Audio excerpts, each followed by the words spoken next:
तो कैसे हैं आप लोग। आज हम पढ़ेंगे या फिर जानने की कोशिश करेंगे कि डेयरी प्रोडक्ट प्रोसेसिंग आखिर होता क्या है। बहुत ही आसान है। आप मुझे दीजिए 10 या 15 मिनट्स में सारा कन्फ्यूजन्स, सारा डाउट्स और सारा बेसिक्स सब कुछ क्लियर कर दूंगा। चलो तो फिर बिना टाइम गवाए शुरू करते हैं। आज हम क्या पढ़ेंगे वो थोड़ा सा देख लेते हैं। आज हम पढ़ेंगे मिल्क के बारे में। वो तो सबको पता है। फिर भी डिटेल जानेंगे कि आखिर मिल्क है क्या। उसके बाद हम पढ़ेंगे डेयरी प्रोसेसिंग के बारे में। ठीक है, सिंपल एज दैट। चलो लेट्स स्टार्ट। अब मिल्क में शुगर होता है और शुगर का नाम है लैक्टोज। मैंने क्या कहा, मिल्क में शुगर है और उस शुगर का नाम है lactose. Simple as that. Now हमें पता है मिल्क में प्रोटीन होता है, लेकिन प्रोटीन का नाम क्या है, कैसिन। और भी ज़्यादा आपका ये होता है प्रोटीन, लेकिन मैक्सिमम आपको मिलेंगे कैसिन। ठीक है, मिल्क में प्रोटीन मिलता है, प्रोटीन का नाम है कैसिन। ज़्यादातर कैसिन ही रहता है। उसके बाद आप देख लो कि मिल्क में कौन से एलिमेंट डेफिशिएंट है। अगर किसी ने कहा कि मिल्क में कौन से एलिमेंट डेफिशिएंट है, तो फिर आपको बताना है कि आयरन। चिल्ला के बता देना है कि sir iron is deficient in milk. चलो now NDRI, this is National Dairy Research Institute. ये कहाँ पर है, हरियाणा में। ठीक है, यहाँ पे डेयरी या फिर मिल्क या फिर related to this subjects research चलता रहता है। ठीक है, नेशनल डेयरी रिसर्च इंस्टीट्यूट या फिर NDRI कहाँ पर है, हरियाणा में, यानी कि कर्नल में। Okay, now specific gravity milk का कितना है। सर ये स्पेसिफिक ग्रेविटी क्या है सर। देखो स्पेसिफिक ग्रेविटी बहुत ही सिंपल है। अब अगर आपने दो सब्सटेंस लिया है, एक मतलब दो चीज लिया है, और अगर आप दोनों चीज का डेंसिटी कंपेयर करना चाहते हो ना, तब हम स्पेसिफिक ग्रेविटी का यूज करते हैं। मतलब स्पेसिफिक ग्रेविटी से क्या कहते हो, उस टेक्निक का नाम है, या फिर कह लो कि जब तुम कंपेयर करते हो टू सब्सटेंस का डेंसिटी, इसको कहते हैं specific gravity. Most of the time हम वाटर से कंपेयर करते हैं। ठीक है, तो यहाँ पे मिल्क का स्पेसिफिक ग्रेविटी कितना है, 0.93। कितना, 0.93। Simple as that. ठीक है ना। अब ये देखो, मिल्क रिवोल्यूशन ना, white revolutions and operations flood, ये सब मिल्क से रिलेटेड है। अब व्हाइट रिवोल्यूशंस का फादर कौन है पता है। अगर पता है तो जल्दी कमेंट में लिख दीजिए। ठीक है, सो व्हाइट रिवोल्यूशंस का फादर है वर्गीस कुरियन। कौन है, Verghese Kurien. And operation flood के बारे में मैं थोड़ा बता दूं। उस वक्त मिल्क को ज़्यादा प्रोड्यूस करने में वो रिवोल्यूशन हुआ था। ठीक है ना। तो ऑपरेशन फ्लड मैं आपको ये बता दूं आपकी जानकारी के लिए कि ये 13 जनवरी 1970 को शुरू हुआ था। ठीक है, operation flood starts in 13 January 1970। Simple as that, समझ में आ गया। उसके बाद ह्यूमन मिल्क में आपका होता है ऐश। ठीक है, ह्यूमन मिल्क में क्या होता है, ऐश। अब ये ऐश क्या है सर। देखो ऐश, अब जब भी एक देखो, इनऑर्गेनिक रेसिड्यू को ऑक्सीडेशन होने के बाद जो भी रेसिड्यू रहते हैं उसको कहते हैं ऐश। मैंने क्या कहा, जो भी इनऑर्गेनिक चीज है ऑक्सीडेशन होने के बाद जो बाकी रह जाता है उसको कहते हैं ऐश। सिंपल, समझ में आ गया। और ह्यूमन मिल्क में ऐश कितना रहता है, 0.2%, जो कि बहुत ही कम है। समझ में आ गया। ऐश मतलब क्या है, इनऑर्गेनिक रेसिड्यू को ऑक्सीडेशन, मतलब इनऑर्गेनिक चीजें को अगर ऑक्सीडेशन होने के बाद जो रेसिड्यू रहता है उसे कहते हैं ऐश। और ह्यूमन मिल्क में ऐश बहुत ही कम है, 0.2%। ठीक है। अब फ्रेश मिल्क में लैक्टिक एसिड कंटेंट कितना होता है। फ्रेश मिल्क में लैक्टिक एसिड कंटेंट कितना होता है। सर ये फ्रेश मिल्क क्या है। देखो फ्रेश मिल्क मतलब फ्रेश, मतलब आप मिल्किंग करने के बाद ही, मतलब डायरेक्टली मिल्किंग करने के बाद ही अगर आप वहाँ पर लैक्टिक एसिड देखोगे तो वहाँ पर आपको मिलेगा 0.10%, मतलब 0.1%। ठीक है, कितना मिलेगा, 0.1%। अब यहाँ पे फ्रेश मिल्क मतलब आप ऐसा सोच लो कि बिफोर पेस्चराइजेशन या before any kind of processing that you will be doing to milk. ठीक है ना। आप कोई भी प्रोसेसिंग करने से पहले मिल्क में आपको लैक्टिक एसिड मिलेंगे 0.1%। सिंपल। ठीक है। अब पीएच का एसिडिक पीएच का मिल्क का पीएच कितना है, it is 6.6। And you tell me it is acidic और basic. Is it a basic or acidic? Yes, you're very right. It is slightly acidic. Come on. Now, fat में globules होता है। ठीक है, और उस ग्लोब्यूल का साइज है 2 to 6 माइक्रोमीटर। जैसे कि आप लोगों को सब पता होगा कि माइक्रोमीटर का साइज 10⁻⁻6 होता है। 10⁻⁻6 मीटर होता है।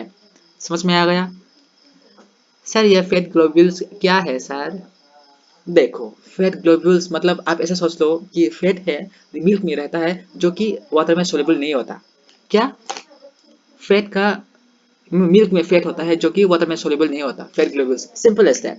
ठीक है, इतना समझने की या फिर सोचने की जरूरत नहीं है, आप उतना समझ लेंगे तो हो जाएगा आपका।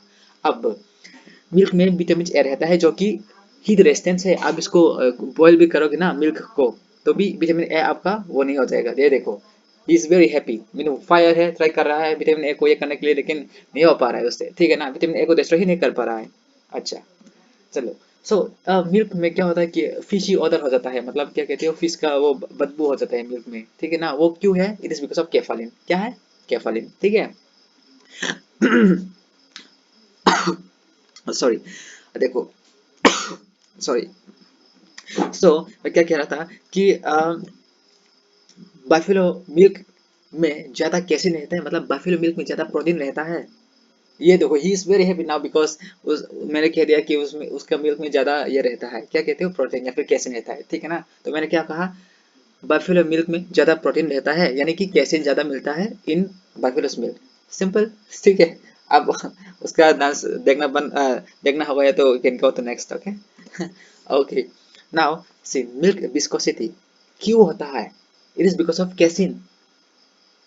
सर ये विस्कोसिटी क्या है सर? ये देखो, विस्कोसिटी मतलब आप ऐसा समझ लो कि मतलब थिकनेस या फिर कंसिस्टेंसी मिल्क में जो देता है ना, it is only because of casein. समझ में आ गया? अगर मिल्क इज, देखो, मिल्क का विस्कोसिटी, मिल्क में विस्कोसिटी होता है ना, तो it's only only because casein. ठीक है। विस्कोसिटी मतलब क्या कहा मैंने? इट इज ओनली बिकॉज आपका, मतलब विस्कोसिटी मीन्स थिक या फिर कंसिस्टेंसी। ठीक है। अब मिल्क में तो फैट है, मैंने तो कह भी दिया और आपको तो पता भी है। ठीक है ना, तो फिर मिल्क में फैट कैसे रहता है? It is in emulsion form. क्या? It is in emulsion form. Sir आप ये इमल्शन कौन सी बाला का नाम है सर? ये तो बहुत डिफिकल्ट सा लग रहा है। देखो, इमल्शन इज क्या, इमल्शन क्या है कि व्हेन टू लिक्विड्स मिक्स्ड, मतलब दो लिक्विड्स है, लिक्विड्स जो कि अक्सर मिक्स नहीं होता, लेकिन उसको अगर मिक्स कर देते हैं तो तब कहता है इमल्शन। मतलब आप उतना इतना समझ लीजिए कि इमल्शन मतलब दो लिक्विड्स को मिक्स करने से इमल्शन होता है, जो कि जो कि नेचुरली में, मतलब जो कि अक्सर वो लोग मिक्स नहीं होता, लेकिन मान लीजिए कि वो दोनों मिक्स है। ठीक है, two liquids there are mixed. ठीक है, इट इज कॉल्ड इमल्शन। ठीक है। अब देखो, कैसे मिल्क, मतलब प्रोटीन मिल्क में कैसे रहते हैं, समझ में आ गया? प्रोटीन मिल्क में कैसे रहते हैं, वो है आपका कोलेजल सस्पेंशन में। अब अभी आप पूछोगे सर कोलेजल क्या है? देखो, कोलेजल बहुत ही आसान है, मतलब आप ऐसे समझ लो कि देखो, कोलेजल कोई भी पार्टिकल्स कोलेज होने के लिए उसका साइज कम से कम आपका 10⁻⁷ to 10⁻⁹ मीटर होना चाहिए। कितना? 10⁻⁷ to 10⁻⁹। समझ में आ गया? मतलब कोई भी पार्टिकल्स अगर 10⁻⁷ या फिर 10⁻⁹ के बीच का साइज है, अगर उसको लिक्विड में डाल दोगे तो फिर वो हो जाता है कोलेज इन लिक्विड्स। समझ में आ गया? कोलेज बनने के लिए उस पार्टिकल साइज को 10⁻⁷ मीटर या फिर 10⁻⁹ मीटर होना चाहिए। और अगर आपने उसको उस सब्सटेंस को या फिर उस कॉलेज को अगर तो आप लिक्विड में डाल देते हो, तो फिर वो हो जाता है आपका कोलेजल सस्पेंशन। और प्रोटीन भी मिल्क में ऐसा ही रहता है, इन अ फॉर्म ऑफ कोलेजल सस्पेंशन। ठीक है, सिंपल। ऐसे मैंने यहाँ पे कुछ पिक्चर दे दिया है ताकि आपको थोड़ा सा रिलेट करने में या फिर याद करने में मदद मिल सके। ठीक है। अब देखो, मिल्क में एल्बुमिन एंड ग्लोबुलिन भी है। क्या है? एल्बुमिन एंड ग्लोबुलिन भी है। That is in colloidal solution. Sir ये कोलेजल सॉल्यूशन कोलेजल सस्पेंशन से सेम जैसा लग रहा है, कुछ डिफरेंस है क्या? Yes, obviously there is a lot of difference. अब मैं बताता हूँ। देखो, मैंने क्या कहा पहले? मैंने आपको कहा कि कोलेजल सस्पेंशन मतलब जो चीज 10⁻⁷ to 10⁻⁹ मीटर में रेंज करते हैं और आपने अगर उसको लिक्विड में डाल दिया तो वो बन जाता है कोलेज। ठीक है ना, लेकिन कोलेजल सस्पेंशन को अगर आप चाहो तो सेपरेट करने की कोशिश कर सकते हो, लेकिन सॉल्यूशंस में तो आप बिल्कुल भी नहीं कर सकते। मतलब सीधी सी बात है कि एल्बुमिन एंड ग्लोबुलिन को आप सेपरेट नहीं कर सकते मिल्क से, क्योंकि it is in colloidal solution. समझ में आ गया? कोलेजल सस्पेंशन को तो आप देख भी लोगे या फिर you'll find ways to separate it, लेकिन कोलेजल सॉल्यूशन में आप ऐसा बिल्कुल नहीं कर सकते बिकॉज ये सॉल्यूशंस बन गया है। सिंपल। ओके। अगर आप मेरे बात को समझ नहीं पा रहे हो तो रिवाइंड करके देख लेना, कोई बात नहीं, आपको समझ में आ जाएगा।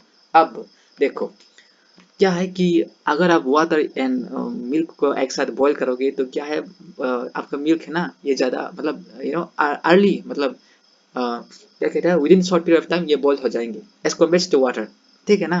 मतलब आपका मिल्क बॉईल फास्टर करेंगे as compare to will boil faster और से early as compare to milk, simple as that, I mean as compare to water. समझ में आ गया? Okay, so greenish color of skim milk is because of lactochrome। मतलब milk अगर green होता है it's only because of lactochrome. समझ में आ गया? मतलब ग्रीन तो नहीं होगा ऑब्वियसली, मिल्क तो व्हाइट ही होगा, लेकिन अगर थोड़ा सा slightly I you see greenish, ठीक है ना, in the surface of the on the surface of this milk अगर ग्रीनिश तुम्हें देख गया तो फिर वो होता है आपका लैक्टोक्रोम की वजह से, ठीक है। सर आपने तो स्किम मिल्क के बारे में कुछ नहीं बताया। ये देखो स्किम मिल्क, देखो इट्स वेरी इजी, हाँ लिसन टू मी प्रॉपर्ली। अब देखो मुझे, अब आप सुनो मुझे। ये क्या है कि स्किम मिल्क मतलब आप अगर मिल्क से जो भी फैट्स है उसको आप हटा दोगे, अगर मिल्क में जितना भी फैट्स है उसको हटा दोगे तो फिर वो बन जाता है आपका स्किम मिल्क। समझ में आ गया? स्किम मिल्क मतलब स्किम मिल्क मतलब क्या है, अगर आपने मिल्क से फैट हटा दिया ना तो वो बन जाता है स्किम मिल्क। उसमें लाइक 1.1% जैसा मिल्क फैट रह जाता है। कितना परसेंट?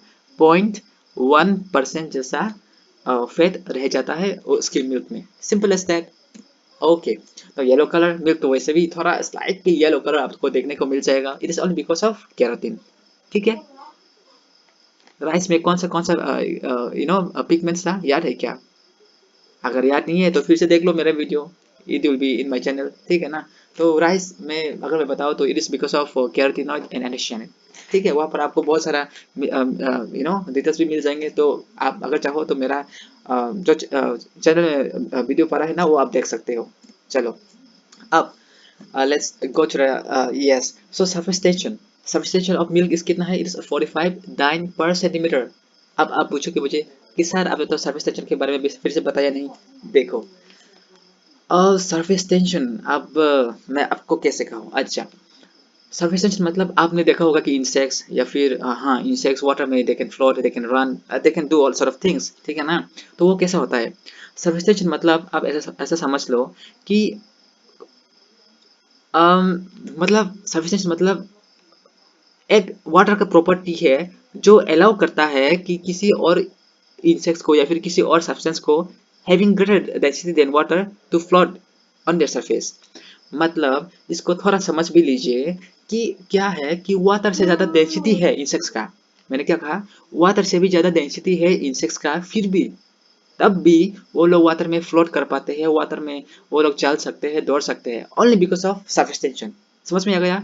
अब ऐसा सोच लीजिए, मतलब समझ लीजिए कि सरफेस टेंशन एक वाटर का प्रॉपर्टी है जो उससे भी डेंसिटी हो के भी उसको सरफेस में रहने की क्या कहते हैं एनर्जी देते हो।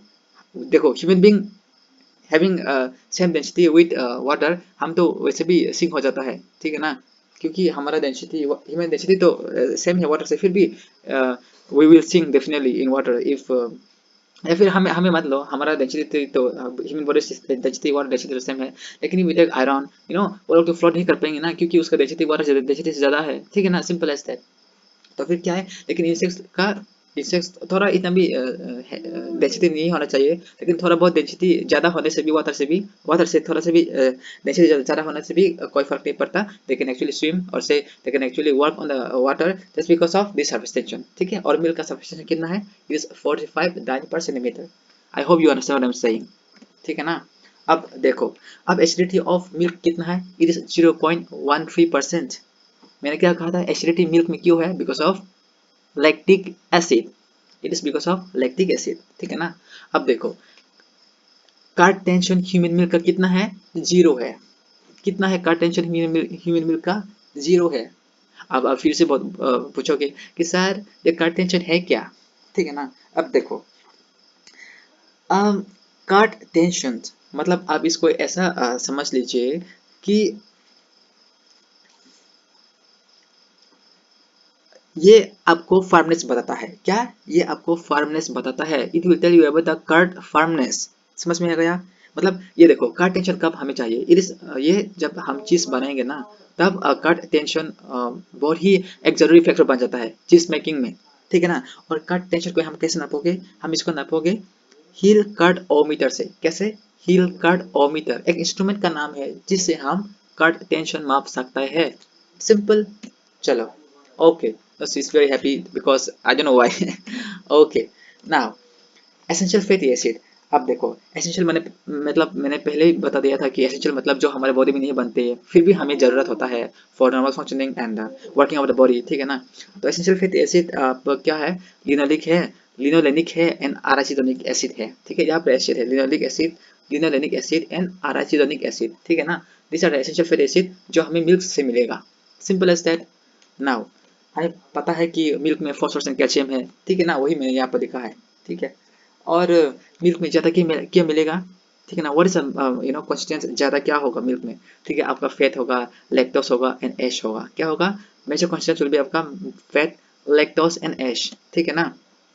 और माइनर कंसिस्टेंस में क्या होगा, माइनर कंसिस्टेंस मिल्क में क्या कम होगा, आपका विटामिन कम होगा, फॉस्फोलिपिड्स एंड एंजाइम बहुत कम मिलेगा, ठीक है ना। एंजाइम अगर आप जानना चाहते हो तो मैं आपको ये बता सकता हूँ कि एंजाइम लैक्टोपेरोक्सिडेज सबसे ज़्यादा मिलता है, फिर भी enzyme is less in milk, ठीक है ना। अब स्मॉल फैट ग्लोब्यूल्स, मैंने क्या कहा था, फैट ग्लोब्यूल्स मतलब जो वाटर में इनसोल्यूबल है, जो वाटर में सोल्यूबल नहीं है, ठीक है ना। तो सबसे छोटा फैट ग्लोब्यूल्स किसका है, गॉट मिल्क। आपने यहाँ पर देखा है गॉट मिल्क, ठीक है ना, ये आप देख सकते हो यहाँ पे गॉट मैंने दिखाया है ताकि आप लोगों को याद रखने में आसानी हो, रिलेट करने में आसानी हो, ठीक है ना। ओके, सो मैंने क्या कहा, smallest fat globules is in got milk, ठीक है। Okay, again she is happy.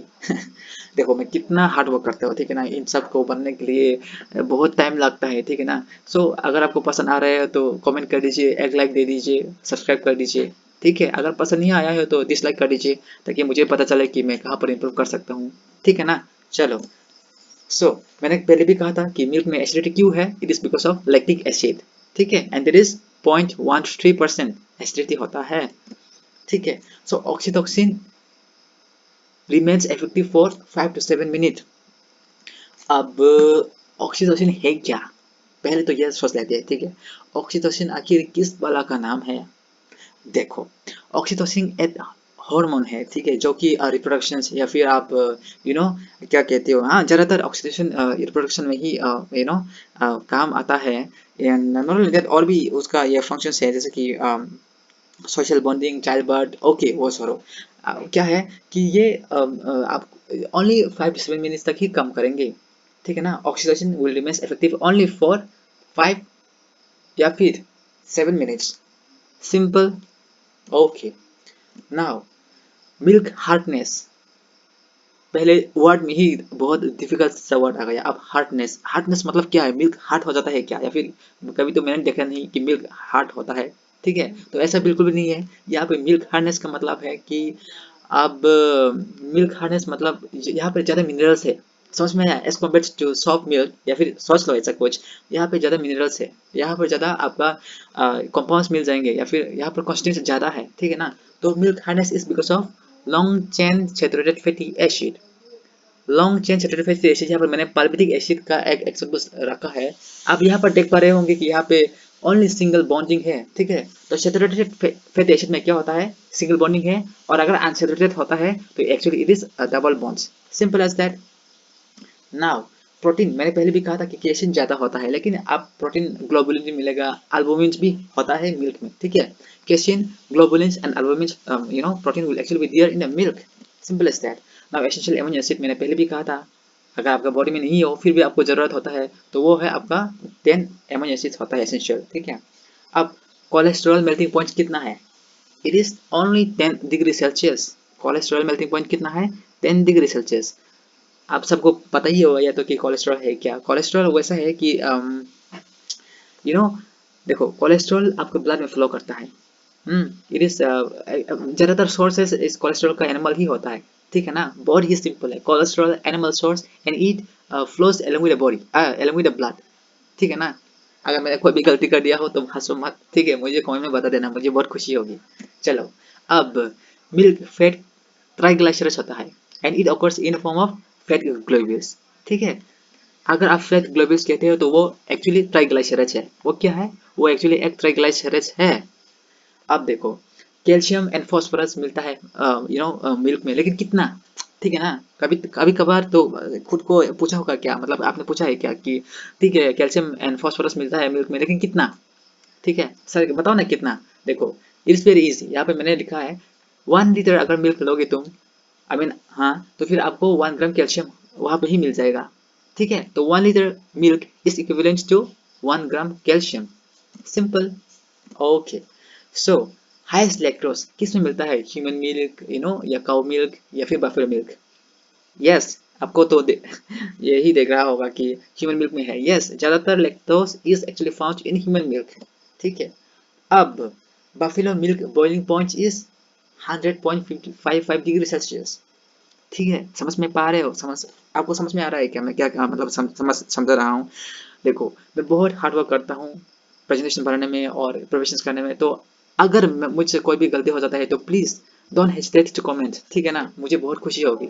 चलो, तो फिर क्या है कि buffalo milk milk boiling point सबसे ज्यादा है, that is more than 100 degree Celsius. लेकिन आपको मैं ये बता दूं कि वाटर का बॉइलिंग पॉइंट है 100 डिग्री सेल्सियस, लेकिन मिल्क काउ मिल्क, ठीक है ना, इट इज एक्चुअली नॉर्मली क्या है कि 100 डिग्री सेल्सियस से कम होता है।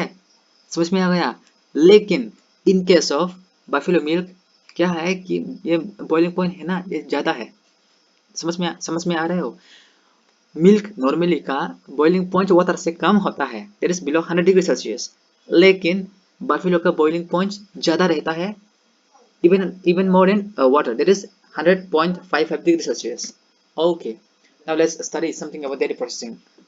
ओके, सो ये देखो बैक्टीरिया है ये just to present bacteria. Okay, so ये S T destroys all bacteria, मतलब हाई टेम्परेचर शॉर्ट टाइम्स। ये क्या करता है? ये सब बैक्टीरिया को मार देता है, मतलब जो भी जैसे भी टाइप्स या फिर जो भी स्पीशीज का बैक्टीरिया होना वो सबको मार देता है। ठीक है ना, अब कहोगे कि हाई टेम्परेचर शॉर्ट टाइम मतलब कितना टेम्परेचर? ठीक है ना, हाई टेम्परेचर तो है, हाई कहने से तो नहीं होगा ना, 1 भी हाई हो सकता है, हाई 1 तो वैसे भी लो है, 50 भी हो सकता है हाई। ठीक है ना, तो हाई आखिर कितना? ठीक है ना, तो it actually means 71.6 degree Celsius. कितना? 71.6 डिग्री सेल्सियस। ठीक है, यहाँ पे मैंने कहा शॉर्ट टाइम मतलब कितना? 1 डे 2 डे है क्या? नहीं बाबा, it's very shorter than that. Short time मतलब ओनली फॉर 15 सेकेंड्स। ठीक है, मतलब 71.6 डिग्री सेल्सियस में आप हीट करोगे ओनली फॉर 15 सेकेंड्स, हो गया आपका बैक्टीरिया सब डिस्ट्रॉयड और हो गया आपका S T. Simple. I don't know why he is happy right now. Okay, okay. So yeah, low temperature long time. ठीक है, लो टेम्परेचर लॉन्ग टाइम मतलब ठीक है ना, समझ पा रहे हो ना? It is actually around 61 to 60 degree Celsius, 61 to 63 degree Celsius. ठीक है, अब देखो पनीर एक ऐसा चीज है जहाँ पे मिल्क प्रोडक्ट को कोगुलेशन करके बनाया जाता है। मतलब आप ऐसा सोच लो, अब ऐसा मतलब समझ लो कि मिल्क को अगर आप कोगुलेशन करोगे, ठीक है, वो बन जाएगा पनीर। अब बोलोगे सर ये कोगुलेशन क्या है? वेरी सिंपल, कोगुलेशन बहुत ही सिंपल है। अगर किसी भी लिक्विड को आप सॉलिड या फिर सेमी सॉलिड कर देते हो तो वो बन जाता है आपका कोगुलेटेड या फिर कोगुलेशन। समझ में आ गया? लिक्विड को if you convert into semi solid या फिर सॉलिड, वो बन जाता है आपका कोगुलेटेड या फिर coagulation, then that is called paneer. ठीक है ना? ओके, सो क्या है, बटर में फ्लेवरिंग कंपाउंड होता है और वो कंपाउंड का नाम क्या है या फिर कंपोनेंट्स का नाम क्या है? Diacetyl. सिंपल। ये मैंने बटर का पिक्चर देख लिया, चलो बहुत ही it will be very tasty. अच्छा चलो, UST milk heated at, UST मतलब अल्ट्रा हाई टेम्परेचर। अगर आप हाई टेम्परेचर में हीट करते हो तो वो हीट का कितना टेम्परेचर होता है? That is 145 degree Celsius. ठीक है, 145 डिग्री सेल्सियस। एंड जो मिल्क कोगुलेशन में हेल्प करता है, जो जब भी देखो आप जब भी मिल्क कोगुलेशन के लिए एंजाइम को यूज करोगे वो हो जाता है आपका चीज। समझ में आ गया? आप मिल्क कोगुलेशन तो करोगे लेकिन किससे? अगर आपने एंजाइम को यूज किया तो फिर वो हो जाता है आपका चीज। ठीक है ना? देखो मिल्क में प्रोटीन रहता है लेकिन कैसे? It is in colloidal form. Colloidal form मतलब मैंने क्या कहा था? It is dispersed. ठीक है, ये डिस्पर्स्ड है आपका लिक्विड मीडियम में। ठीक है, इसको कहते हैं कोलेजल फॉर्म, एंड प्रोटीन भी कोलेजल फॉर्म में ही रहता है आपका मिल्क में। ओके, सो मिल्क में तो लैक्टोज रहता है, क्या है, शुगर मिल्क में है और शुगर का नाम है लैक्टोज, ठीक है। लेकिन कैसे, it is in solution forms, मतलब आप इसको चाह के भी सेपरेट नहीं कर सकते या फिर डिफरेंशिएट नहीं कर सकते। किसको नहीं कर सकते, शुगर या फिर लैक्टोज को, ठीक है। This is a presentation of lactose, ठीक है ना। अब देखो, ये बहुत ही इंपॉर्टेंट लाइन है, इसको थोड़ा सा ध्यान से देख लेना। मैं क्या कहना चाहता हूँ, ठीक है। ये आप देखो, पॉल्सन के वैल्यू मिल्क में रहता है, मतलब मिल्क फेट को रिप्रेजेंट करने के लिए, या फिर आप ऐसे सोच लो कि पॉलेंस के वैल्यू मिल्क फेट का, ये only because of water insoluble fatty acid से होता है। क्या थोड़ा सा ये हुआ ना, अच्छा ऐसा मैं समझाता हूँ। देखो अब क्या है, देखो मिल्क में फैट रहता है, ठीक है, और उस फैट का पॉल्सन के ये देखो, मुझे भी ये है, पॉलेंस के वैल्यू होता है। मैं फिर से कहता हूँ, मिल्क में फैट होता है और उस फैट का पॉलेंस के वैल्यू होता है, एंड दैट पॉलेंस के वैल्यू कम होगा या ज्यादा होगा, it is directly dependent on fatty acid that is insoluble. समझ में आ गया, समझ में आ गया ना, इतना डिफिकल्ट नहीं है, आप पालोगे तो हो जाएगा, ठीक है ना। सो देखो, टेबल बटर मतलब आप जो भी बटर खाते हो ना, उसमें कम से कम फैट तो 80% होना ही चाहिए। क्या, आप जो भी बटर खाते हो उस बटर में कम से कम आपका फैट तो 80% होना ही चाहिए, और मॉइस्चर होना चाहिए आपका 16% से भी कम। समझ में आ गया, टेबल बटर आप जो खाते हो उसमें कम से कम फैट तो 80% होना ही चाहिए, मतलब चाहिए ही चाहिए, लेकिन मॉइस्चर 16% से कम होना चाहिए, सिंपल। चलो, so emulsion of water in oil it is in butter. समझ में नहीं आया, मतलब अगर देखो बटर कैसे बनता है, वाटर कोई इमल्शन हो गया आपका ऑयल में, ठीक है, तब बनता है आपका बटर। इमल्शन मतलब मैंने क्या कहा था, two liquids there are mixing, मतलब नेचुरली तो वो है ही नहीं होता, लेकिन मतलब because of the living processes या फिर ऑर्गेनिज्म की वजह से हो जाता है, ठीक है ना। अच्छा, समझ में आ गया। अगर एग्जाम्पल देखो, इफ देयर इज क्वेश्चन में अगर क्वेश्चन पूछता है, मतलब एग्जाम में क्वेश्चन पूछता है, तो अगर ऐसा पूछता है कि give the examples of emulsions of water in oil, emulsion of water in oil, आपको याद रखना है कि बटर है, ठीक है, सिंपल। अब देखो, पेस्चराइजेशन किसने डेवलप किया था, who developed the pasteurisation, okay, it is Louis Pasteur. Okay, so अब इसके बारे में मैं एक चीज बता देता हूँ कि लुइस पेस्टर ने क्या किया था, कि उसने ये वैक्सीनेशन या फिर रेबीज वैक्सीनेशन वो ही निकला था, ठीक है, it is Louis Pasteur. Okay, अब देखो, मिल्क में बहुत सारा चीजें होता है, ठीक है, देयर आर मेनी कंपाउंड्स या कंपोनेंट्स कह लो, ठीक है, कॉन्स्टिट्यूएंट्स कह लो, ठीक है, बहुत सारा रहता है, लेकिन उसमें से क्या है, एक मिल्क से दूसरा मिल्क में क्या डिफरेंस होगा पता है, इट इज फैट। एक मिल्क से दूसरे मिल्क में फैट वेरी करेगा, यहाँ पर मैंने वही लिखा है, ठीक है। तो fat is the most variable constituents in milk, ये समझ लेना और याद रख लेना। चलो, मैंने यहाँ पे फैट को रिप्रेजेंट करने के लिए कुछ दिया है, जो कि फैट तो बिल्कुल भी है ही नहीं, मुझे और कोई भी नहीं मिला, इसलिए ये दे दिया, ठीक है। अब ये देखो, क्या है कि टोन मिल्क में स्टैंडर्ड फैट कितना रहता है, 3%। अब सर ये टोन मिल्क है क्या, बहुत ही मजेदार चीज है। देखो, टोन मिल्क मतलब आप फैट को रिमूव करोगे, क्या कहते हो, you will remove fat from milk, और उसको कहते हैं टोन मिल्क। समझ में आ गया, और उसमें फैट कम से कम होगा 3%, सिंपल एज दैट।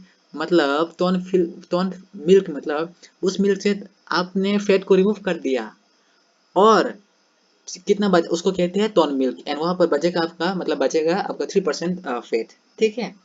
और डबल टोन मतलब क्या है, सिंपल सी बात है, डबल मतलब डबल बार आपने ट्राई किया है फैट को रिमूव करने के लिए, तब आपका हो जाएगा 1.5% फैट, ठीक है ना। वो ऐसा है कि स्किम मिल्क में तो बहुत ही कम परसेंट फैट रह जाता है ना, इट इज 0.1%, लेकिन तब भी डबल टोन स्टैंडर्ड फैट में ज्यादा फैट रहता है, इट इज 1.5%, ये याद रख लेना, simple. Okay, okay, so milk में विस्कोसिटी किसकी वजह से होता है, प्रोटीन की वजह से होता है ऑब्वियसली, ठीक है। सो मिल्क में विस्कोसिटी किस लिए होता है, it is because of casein, ठीक है। Okay, now saponification value, average molecular weight. Okay, so मतलब यहाँ पर क्या है, what is saponification value, okay, what is saponification value, हाँ। ओके, ये क्या है कि it is average molecular weight. तो ये क्या है कि सैपोनिफिकेशन वैल्यू आखिर है क्या, यहाँ पर मैंने लिखा है कि फैटी एसिड्स, मतलब average molecular weight of fatty acids, समझ में आ गया। मतलब फैटी एसिड्स का जो, देखो molecular weight of fatty acids का एवरेज, इसको कहते हैं सैचुरेशन वैल्यू। ठीक है, बहुत सिंपल है, आप एक लाइन ही तो नहीं है ये, ठीक है ना, 2-3 वर्ड्स ही है, ठीक है। तो सैचुरेशन वैल्यू क्या है, ये molecular weight of fatty acids का एवरेज, ठीक है, molecular weight of fatty acids का एवरेज, इसको कहते हैं सैचुरेशन वैल्यू, ठीक है। और आयोडीन वैल्यू क्या है, आयोडीन वैल्यू मतलब आप देख लो कि फैटी एसिड्स में अनसैचुरेशन कितना है, आयोडीन वैल्यू कम या बढ़ेगा depending on the fatty acids unsaturation, ठीक है। अगर फैटी एसिड में सैचुरेशन कम है, मतलब अनसैचुरेशन कम या ज़्यादा, it will be directly proportional to iodine value, simple as that. अब अनसैचुरेशन वैल्यू, मैंने अनसैचुरेशन मतलब मैंने क्या कहा था, अनसैचुरेशन मतलब ऐसा है कि डबल बॉन्ड होंगे तो इसको अनसैचुरेशन कहेंगे, if it is single bond it is saturation, saturated bond, या ऐसा कुछ सोच लो, मतलब सैचुरेशन ऑफ फैटी एसिड्स मतलब डबल बॉन्ड मतलब अनसैचुरेटेड, सिंगल बॉन्ड मतलब सैचुरेटेड, सिंपल, ठीक है। अब देखो आरएम वैल्यू क्या है, फर्स्ट ऑफ ऑल आरएम आपको ये जानना चाहिए कि आरएम आखिर है क्या, ठीक है। इट इज रिचर्ड मेसी, ठीक है, what is RM, it is Richard Meissl, ठीक है। ये क्या है, ये इंडिकेट्स क्या करेंगे वो तो बाद में पढ़ेंगे, लेकिन आपको मैं बता देना चाहता हूँ कि आरएम मीन्स रिचर्ड मेसी, ठीक है। और ये मिल्क फेट एडल्ट्रेशन को दर्शाता है, मतलब क्या है कि फेट को एडल्टरेटेड किया गया है कि नहीं, कि यहाँ पर आपने फेट मिक्स किया है कि नहीं, आपने कुछ चीजें डाला है कि नहीं, it is all indicated by RM value, ठीक है। आरएम मतलब क्या है, मतलब it is Richard Meissl, RM मतलब रिचर्ड मेसी, ठीक है। तो यहाँ पर क्या इंडिकेट करता है, ज्यादा सा डिटेल में जानने की कोशिश करते हैं, ये देखो। Hmm, देखो फैटी एसिड, वो भी वाटर सोल्यूबल वाला, क्या है, फैटी एसिड, वो भी वाटर सोल्यूबल वाला, इसका स्टीम वोलेटिल को रिप्रेजेंट करता है आरएम, समझ में आ गया। मतलब जो भी फैटी एसिड है और वो वाटर सोल्यूबल है, उनका स्टीम वोलेटिलिटी को रिप्रेजेंट करता है आरएम वैल्यू, ठीक है, वेरी सिंपल। उसमें मैंने ट्रेंड वैसे ही दिया है, ठीक है, ट्रेंड वैसे जस्ट टू रिप्रेजेंट स्टीम मैंने दिया है, it has nothing to do with RM value, okay, don't get confused, okay. So animal fats में बीआर रीडिंग होता है। अब बोलोगे आप सर बीआर रीडिंग क्या है, सिंपल है, सिंपल है, don't worry, it's very easy, it is vitro refractometer. मतलब बीआर रीडिंग क्या करता है, ये आपका प्योरिटी ऑफ फूड्स को जज करता है, या फिर आप प्योरिटी ऑफ फूड्स को मापता है, ठीक है ना, मेजर करता है, वेरी सिंपल। मैंने कहा था ना बीआर, विट्रो रिफ्रैक्टोमीटर, सिंपल एज दैट। तो फिर एनिमल फेट्स का बीआर रीडिंग कितना है, 44:1, सिंपल एज दैट। आप देखो अगर किसी ने या फिर कंपनी ने या फिर हाँ, ये क्या कहते हो, दाल में नहीं, घी में अगर वनस्पति या फिर दाला, दाला का नाम वनस्पति है, ठीक है। ऐसा है कि घी में अगर किसी ने वनस्पति डाल दिया तो फिर आप कैसे टेस्ट करोगे, निकल टेस्ट से, ये निकल है, ये कोई भी टेस्ट करने का वो नहीं है, ठीक है, इंस्ट्रूमेंट मैंने ऐसे ही डाल दिया, ठीक है। तो क्या है कि घी में अगर वनस्पति किसने डाल दिया है या फिर दाला डाल दिया है तो फिर आप टेस्ट करोगे निकल टेस्ट से, ठीक है, सिंपल एज दैट। अब घी में अगर किसी ने विजिबल ऑयल डाल दिया तो आप कैसे टेस्ट करोगे, बोमर फाइटोस्टेरल टेस्ट से, क्या, बोमर फाइटोस्टेरल टेस्ट से आप घी में विजिबल ऑयल है कि नहीं ये आप टेस्ट कर सकते हो, ठीक है। अब देखो बहुत ही इंटरेस्टिंग है, इट इज वेरी इंपॉर्टेंट, जरा ये बहुत ही इंपॉर्टेंट है in in in in exam point of view, ठीक है ना। अब देखो पीक में फैट होता है, ठीक है, क्या है, पीक में फैट होता है, ये देखो पीक में फैट होता है और उस फैट का नाम है लर्ट, क्या है, लर्ट, ठीक है। अब काऊ में या फिर बफेलो में भी फैट होता है, काऊ या बफेलो में भी फैट होता है, उस फैट का नाम है टेलो, क्या है, टेलो। पिग का है लर्ट एंड बफेलो का है टेलो, ठीक है। और ऑफिशियल प्रिजर्वेटिव ऑफ मिल्क, मतलब मिल्क को प्रिजर्व करने के लिए ऑफिशियली क्या यूज किया जाता है, मर्क्यूरी क्लोराइड, क्या है, इट इज मर्क्यूरी क्लोराइड, ठीक है ना। अब देखो मिल्क में फैट होता है, और उस फैट में क्या है, ब्यूटिक एसिड है, ओलिक एसिड है एंड कैप्रोइक एसिड है। मैंने क्या कहा, मिल्क में फैट है और फैट में क्या है, boutique acid, oleic acid and caproic acid. अब ये मुझे मत पूछना कि इसको कैसे याद रखना है, रिवाइज करना है, सिंपल, ठीक है, जितना रिवाइज करोगे उतना इस तरह से आपको चीज़ें समझना शुरू कर हो जाएगा और याद भी ऑब्वियसली हो जाएंगे, ठीक है। ओके, सो आज हमने क्या सीखा है? ओ माय गॉड, वो क्यों बड़ा हो गया? I don't know. देखो, हमने क्या सीखा है ये जानने के लिए इवन मुर्दे को भी उठ के आना पड़ा। तो चलो साबित कर देते हैं इससे कि हमने आज क्या सीखा है। ओके, सो लैक्टोस, लैक्टोस क्या था? कैन एनीबॉडी से what is lactose? Come on. Yes, lactose is milk sugar, ठीक है ना, बहुत ही सिंपल है। कैसिन क्या था? यस, कैसीन बहुत ही आसान था, ये is milk protein. I hope everyone can answer along with me, ठीक है ना। अब देखो, what revolutions and operations flood, ये सब मिल्क का ही है, ठीक है। What is what revolution related to, what is operation flood related to, ऐसा टाइप ऑफ क्वेश्चन आपको पूछा जा सकता है। आपको मिस तो बिल्कुल भी नहीं करना है, आपको सीधा लिख देना है मिल्क, ठीक है। अब एसेंशियल एमिनो एसिड कितना है for human body? It is 10, ठीक है। सो कैल्शियम कितना था? किसी को याद है क्या? बहुत ही इजी था, बहुत ही इजी। इट इज 1 लीटर, अगर तो आप मिल्क लोगे तो वहां पर आपको 1 ग्राम कैल्शियम मिल जाएंगे, simple as that. Okay, so iodine value था क्या? आयोडीन वैल्यू था क्या? आयोडीन वैल्यू मतलब फैटी एसिड में कितना अनसैचुरेशन है वो दर्शाता है, ठीक है। आयोडीन वैल्यू क्या था आपका? फैटी एसिड में कितना अनसैचुरेशन है ये दर्शाता है। और अनसैचुरेशन क्या था? What is unsaturation? Come on, I know you can answer, come on anyone. Yes, I'm talking to you. What is unsaturation? Yes, unsaturation is double bonds, and saturation is single bonds. Yes, that's very interesting, right? Okay, so saponification मतलब क्या है? Saponification value क्या indicate करता है? चलो, it is fatty acid का जो average weight, मतलब एवरेज मोलिकुलर वेट है उसको दर्शाता है। क्या? फैटी एसिड का जो एवरेज मोलिकुलर वेट है उसको दर्शाता है आपका saponification value. Okay, LERT. Anybody can say what is LERT?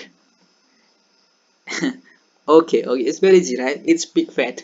जो पिग का फैट होता है उसको कहते हैं लैट। और तेलो क्या था?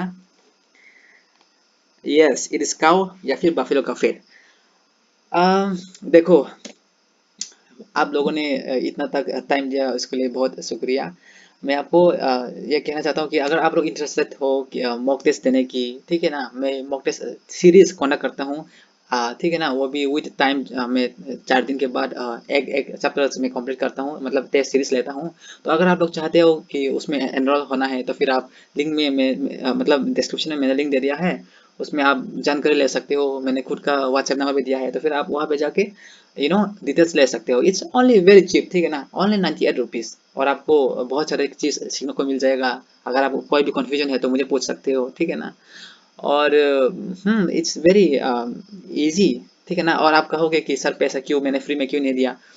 वो ऐसा है कि देखो ना, जब भी हम किसी चीज़ को फ्री में मिलता है ना, तो we don't value that one, ठीक है ना। किसी चीज़ को अगर फ्री में मिलता है तो we don't value that one, इतना वैल्यू नहीं देते। लेकिन कोई भी चीज़ अगर हम बहुत ही मेहनत से पाते हैं तो फिर क्या है कि उसको ज़्यादा ध्यान से करते हैं।